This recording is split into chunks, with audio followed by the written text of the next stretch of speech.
ನಮಸ್ಕಾರ ವೀಕ್ಷಕರೇ, ನಾನು ಕಳೆದ ವಿಡಿಯೋದಲ್ಲಿ ನಿಮಗೆ ಫೈಬರ್ನ ಯಾವ ಥರ ಉಪಯೋಗಿಸ್ಕೊಂಡಿರೋದ್ರ ಬಗ್ಗೆ ಹೇಳ್ತಿದ್ದೆ. ಅದಕ್ಕೊಂದು ಬೆಸ್ಟ್ ಎಕ್ಸಾಂಪಲ್ ನಾನು ಕೊಡ್ತಾ ಬರ್ತೇನೆ ವೀಕ್ಷಕರೇ. ಈಗ ನಾವು ಒಂದು ಪಾತ್ರೆನ ತೊಳಿಬೇಕಂತಂದರೆ, ನಾವು ಊಟ ಮಾಡಿದ್ದಾಗಲಿ ಯಾವುದೇ ಆಗಲಿ ಒಂದು ಅಡುಗೆ ಮಾಡಿದ ಪಾತ್ರೆನ ನಾವು ಅದನ್ನು ಸಿಂಕಲ್ಲಿ ಹಾಕಿರ್ತೀವಿ. ನಾವು ಅದನ್ನು ಹಾಗೆ ನೀರಲ್ಲಿ ತೊಳೆದ್ಬಿಟ್ರೆ ಅದು ಕ್ಲೀನ್ ಆಗಿಬಿಡುತ್ತಾ? ಖಂಡಿತ ಆಗಲ್ಲ. ಅದಕ್ಕೆಲ್ಲ ಇಂಗ್ರೀಡಿಯೆಂಟ್ಸ್ ಕೊಟ್ಟು ಸ್ಕ್ರಬ್ಬಲ್ಲಿ ನೀಟಾಗಿ ವಾಶ್ ಮಾಡಿದ್ರೆ, ವಾಶ್ ಮಾಡೋದ್ರ ಜೊತೆಯಲ್ಲಿ ಅದನ್ನು ನೀಟಾಗಿ ತೊಳಿಬೇಕಂದ್ರೆ ನೀರು ಬಹಳ ಮುಖ್ಯ.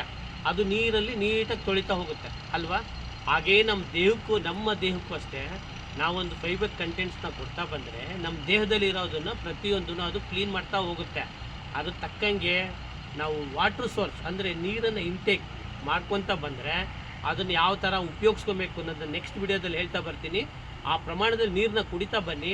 ಬಟ್ ನಿಮ್ಮ ಆರೋಗ್ಯವಂತರಾಗಿರಿ. ನಿಮ್ಮ ಎಲ್ಲ ಪ್ರತಿಯೊಂದೂ ನಿಮ್ಮ ದೇಹ ಕ್ಲೀನಾಗಿ ಬೆಳಗ್ಗೆ ಎದ್ದ ತಕ್ಷಣ ಆಹಾ ಸೂಪರಾಗಿ ಹೋಯ್ತು ನನ್ನ ಟಾಯ್ಲೆಟ್ ಅಂತ ನೀವೇನೇ ಖುಷಿ ಪಡ್ತೀರ. ಅಂದರೆ ಎಲ್ಲೂ ಸ್ಟ್ರಕ್ ಆಗೋದಿಲ್ಲ. ಸೊ ಫಸ್ಟ್ ಕ್ಲಾಸಾಗಿ ಹೋಯ್ತಪ್ಪ, ಆನಂದವಾಗಿ ಹೋಯ್ತಪ್ಪ ಅಂತ. So you feel it, that happy moment, you have to enjoy that. ಆ ಹ್ಯಾಪಿ